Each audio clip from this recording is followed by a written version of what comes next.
చూసి చాలా రోజులైంది, కలుద్దాం.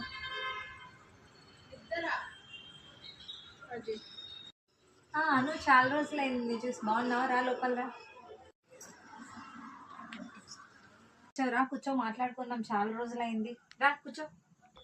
నేహా, చాలా రోజులైంది కదా. రే దయా, దయా రే.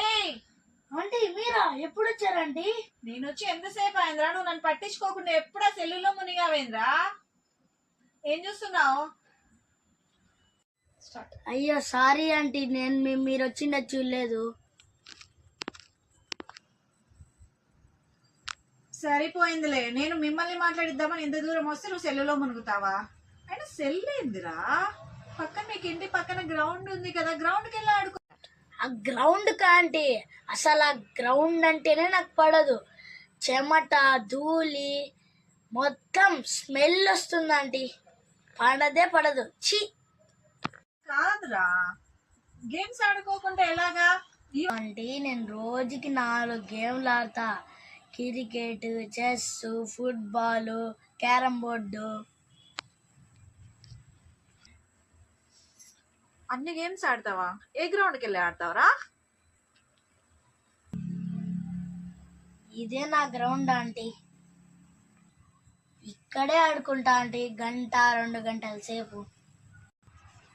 మధ్య మధ్యలో స్నాక్స్ తింటుంటూ హ్యాపీగా గేమ్ ఆడుకుంటా కూర్చో. ఇంకేంటి విశేషాలను? వీళ్ళది ఎప్పుడో ఉండేదే, మాటలు చెప్పుకున్నాం. అలా కాదు నేహా, పిల్లలు ఎప్పుడు అలా గేమ్లు పడిపోతే ఎలాగా? ఫిజికల్ గేమ్స్ కూడా ఆడాలి కదా. అయ్యో నేహా, వాడు ఒక రకం సరిపోయింది. వీడేందే నేను వచ్చి ఇంతసేపు అయినా చుట్టుపక్కల ఎంత జరుగుతున్నాను. ఏం చెప్పమంటావాను వీడి గురించి? స్కూల్కి వెళ్ళాక అక్కడ ఏం లెసన్స్ వింటాడో తెలియదు, కానీ ఇంటికి వచ్చాక సెల్లు సెల్లు సెల్లు. తినడానికి వెళ్ళినా సెల్లే, వాష్రూమ్కి వెళ్ళినా సెల్లే. ఏం చేయాలాను? ఎక్కడైనా సైకాలజిస్ట్ దగ్గర చూపిస్తామంటే పిచ్చోడనే ముద్ర పడుతుందనే భయం. సమాజం వాడిని ఎలా స్వీకరిస్తుందో గానీ తెలియదు, అందుకే భయపడి ఇలాగే ఉన్నారు. ఇలాగే నీ మనసులో పెట్టుకుని ఎన్ని రోజులు బాధపడతావు? వాడిని అలాగే వదిలేసి ఏమైపోతాడో కూడా తెలియదు. మంచి డాక్టర్ని కలుద్దాం, ట్రీట్మెంట్ తీసుకుందాం. ఎవ్వరూ మన పిల్లల్ని అనుకుంటారా అనుకుని మన పిల్లల్ని పోగొట్టుకోలేం కదా. మనకు మన పిల్లలు ఇంపార్టెంట్. ఫస్ట్ మన పిల్లల్ని తీసుకెళ్లి హాస్పిటల్లో చూపిద్దాం. ఇంకా వాడంటావా? వాడు ఏదో చెప్తే వినేది అట్లే ఉన్నాడు. వాడు నా దగ్గర పెట్టుకుంటాను, లక్షణంగా మరి ఇంటికి పంపిస్తాను.